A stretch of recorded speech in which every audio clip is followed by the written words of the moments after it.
Days Gone gives the player virtually infinite options for how they choose to approach gameplay. There are different skills to unlock, badass weapons to choose from, bike upgrades, and even distinct playstyles.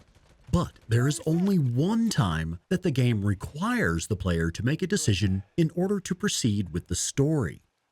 This choice is important for two reasons. Not only does it affect which cutscene you'll see, but it also gives a significant head start towards your chosen playstyle. This video will give you all the information you need to make an educated decision. In the opening act of the game, Deacon and Boozer chase a smuggler to find a stash of stolen drugs. Shortly after locating the drugs, the player is prompted to deliver them to one of two survivor camps for a massive early game boost in Camp Trust. Either camp can repair and refuel your bike, and both camps have general goods like ammo, suppressors, and medkits.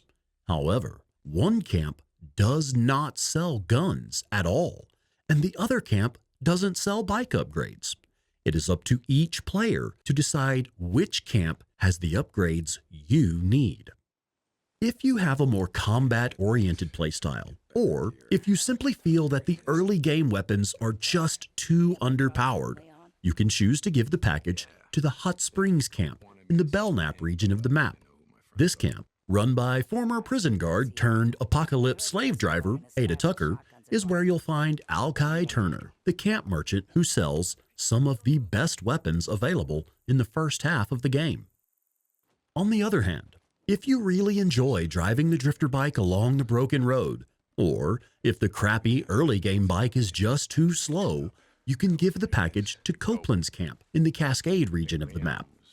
This camp, run by aspiring radio DJ and thieving asshole Mark Copeland, is where you'll find Manny Mendez, an experienced motorcycle mechanic who provides Deacon with an assortment of early game bike upgrades. If you're only interested in making the right gameplay decision for your playstyle, then the choice really is as simple as mobility versus firepower. Copeland's camp offers a boost to mobility, and Tucker's camp offers a boost to damage output.